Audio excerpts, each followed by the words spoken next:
유동규 전 본부장이 결심한 이유 고작 400표라고. 일단은 명절 떡값 3천만 원 얘기가 등장합니다. 정진상 실장 등에게 준 명절 떡값 3천만 원, 이거 이재명 시장을 위한 거다라고 유동규 전 본부장이 한 매체와 인터뷰했습니다. 정진상 실장, 유동규로부터 세 차례에 걸쳐 명절 선물비 1,000만 원씩 받은 혐의가 포함이 돼서 기소됐죠.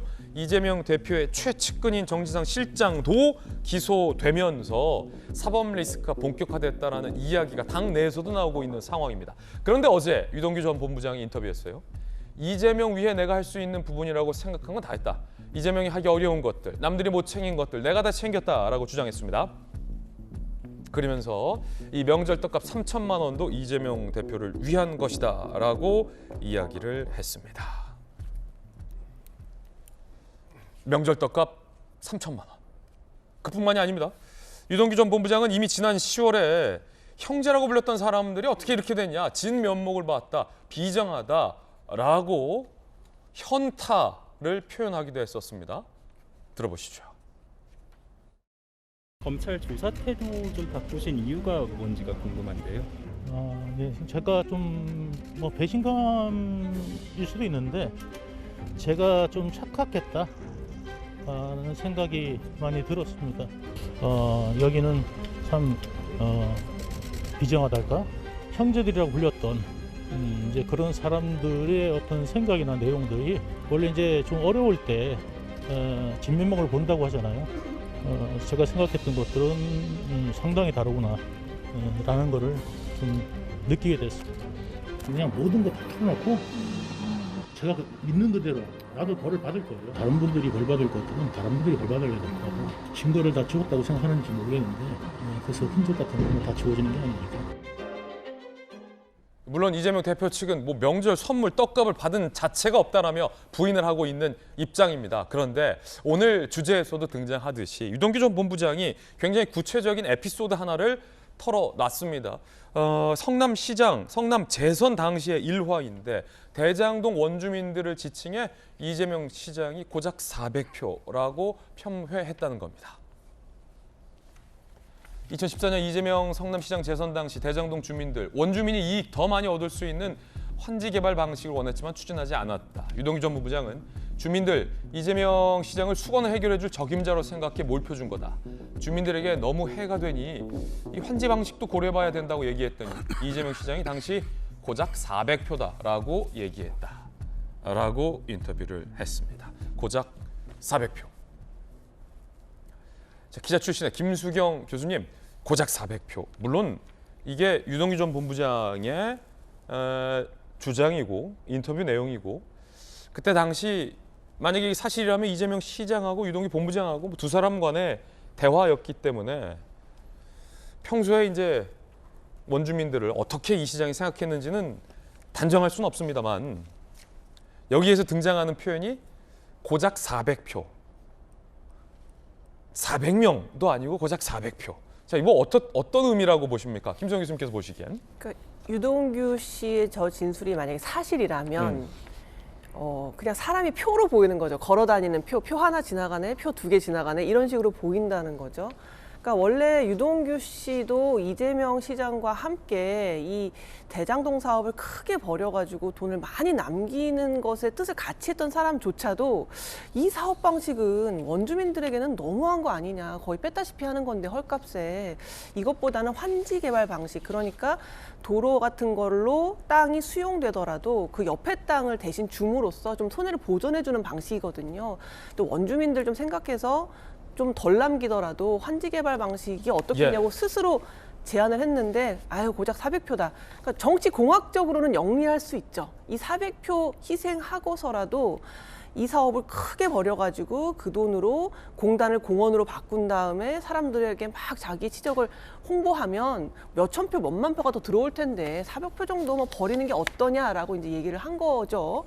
결과적으로 이 400표가 갖고 있는 의미는 사람을 표로 본 거 아니냐라는 김소연 교수님의 지적도 지적인데, 대장동 사업의 결과를 보면 땅을 원래 갖고 있었던 원주민들은 상대적인 손해를 보고 대장동 개발을 한 일당들이 거액의 현금을 주게 된 원주민들이 막대한 피해를 보게 된 그런 사업인데 사업으로 귀결됐는데 이 400표라는 의미 속에 그런 것까지 다 포함이 되어 있다. 그렇죠. 400표 버려봐야 내가 훨씬 더 많은 이익을 가질 수 있는데 400표 뭐 버리지 뭐. 그걸로 다른 사업을 벌리면은 내가 뭐 수천 표, 수만 표도 얻을 수 있어. 그리고 민간 사업자들한테 돈을 많이 벌게 해줘서 저수지에 돈 묻어놓고 선거 때마다 꺼냈으면 나한테 훨씬 더 이득이야라고 생각했을 수 있죠. 물론 저 말이 사실이라면 저 말이 얘기입니다. 사실이라면. 근데 제가 이런 이제 걸 볼 때 이재명 대표는 정치인보다는 장사꾼을 했으면 훨씬 더 맞았겠다라는 생각이 들어요. 장사꾼이라는 건 그런 거죠. 10원이라도 더 벌 수 있는 쪽에 돈을 거는 게 장사꾼들인데 정치는 그렇지가 않습니다. 정치는 여러분 그 라이언 일병구하기라는 영화에서도 보듯이 한 명의 국민을 살리기 위해서 8명을 투입하는 게 그런 게 정치예요. 한 명의 눈물을 닦아주기 위해서 설령 비효율적이라고 보인다 하더라도 그 사람의 눈물을 닦아주기 위해서 자원을 투입하는 게 정치거든요. 근데 이렇게 고작 400표? 이렇게 얘기를 만약에 한 게 사실이라면 그냥 이재명 대표는 장사하시는 게 물론 뭐 장사하시는 분들도 윤리적으로 하십니다만 정치인의 자세로서는 정말 부적절하다는 생각이 듭니다. 예. 자, 김수영 교수님 의견입니다. 물론 유동규 전 본부장의 이야기입니다. 유 전 본부장이 완전히 없는 사실을 지어낸 것일 수도 있고 실제 이재명 성남시장이 재선 당시에 대장동 원주민들을 향해 유 본부장에게 400표다라고 이야기했을 수도 있는 사안입니다. 아직 단정할 수는 없다라는 말씀 드리겠고 제가 아는 장사하는 분들, 특히 음식 장사하는 분들 중에서는 장사하시라 이렇게 말씀하시지만 음식을 못 팔면 못 팔지 정말로 정성껏 내 가족에게 먹는 음식으로 만드는 장사하는 분들도 많이 있기 때문에 혹시 장사꾼 말고 다른 비유가 생각나시면 말씀 주시면 나중에 반영해 드리겠습니다. 박정화 의원님, 네. 강원도 원주 갑의 유권자 수가 15만 8,300명인데 본인 지역구시잖아요. 예, 예. 혹시 이제 지역에서 참모들이랑 선거 예. 지난번 선거 회의할 때 야, 그거 15만 8천 표야. 한 표 지나간다. 뭐 이렇게 혹시 일컬으신 적 있으십니까? 그런 적 없죠. 그렇게 생각하면 안 되죠? 그렇게 생각하면 안 되죠. 그러니까 왜 정치인들이 이제 보면은 그 진심이 통한다 이런 표현 가끔 하잖아요. 선거 끝나고 나면 그게 보이는 것 같아요. 그러니까 유권자 한 사람 한 사람을 대하는 그 입장이 어떤 건지 대야 직접적으로 뭐 접촉을 못하고 하더라도 그 진심이 통하는 거라고 표현을 많이 하는데 저는 저렇게 해서 유권자들을 뭐 한 표, 두 표, 400표 이렇게 표현하는 것 자체가 굉장히 그 이재명 대표의 그 비정함을 보여주는 거라고 보고 지금 유동규 본부장이 여러 가지 얘기를 하잖아요. 이게 뭐 비정함이지만 좀 더 직설적으로 얘기를 하면 배신감이라는 건데 그래서 이런저런 얘기가 나오는데 보면 유권자도 저렇게 진정성 없게 대하지요.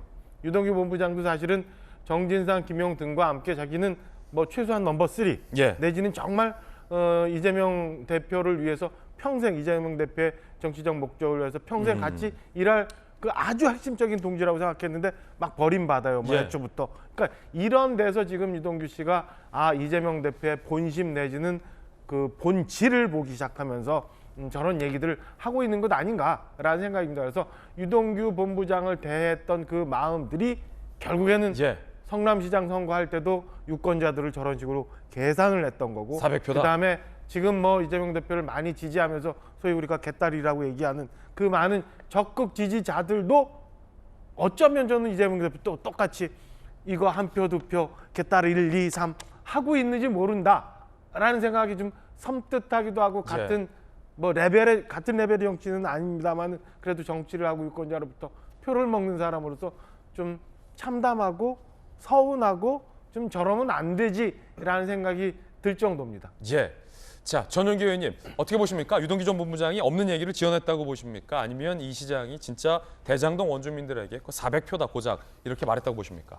뭐 400표다 이렇게 얘기했을 것 같지는 않고요. 사실 좀 유동규 본부장이 이제는 조금 많이 쫓친다라는 생각이 좀 드는 게 이제는 사실 언론에 대고 이런 인터뷰를 하면서 이 인간 이재명이 나쁜 사람이다라고 이야기도 하기도 하고 본인이 얼마나 서운한지를 사람들한테 좀 알려주고 싶은 네. 그런 생각도 있는 것 같습니다. 그러니까 결국에는 정말로 배신감이 들고 정말로 본인의 죄가 어느 정도까지 있고 실제로 이재명의 죄가 무엇이다라고 이야기를 하려면 재판에서 그것을 이야기를 해서 재판에서 사실관계 근거에서 이 사람이 처벌을 받을 수 있게끔 하면 되는데 이제는 언론에 대고 그리고 국민들한테 있는 사실인지 없는 사실인지 확인이 되지 않는 이 뭐 내용의 이야기를 하면서 여론의 재판을 이끌어내려고 하는 거죠. 그러니까 그 여론의 재판이 인간 이재명이 나쁜 사람이 되었을 경우에는 본인이 얻는 이익이 있을 거라고 생각을 한 것 같습니다. 그래서 여론 재판을 좀 이용하는 것 같은데 이제는 사건의 본질과 사건의 사실보다는 본인이 생각이 들어가기 시작했다. 저는 그렇게 봅니다.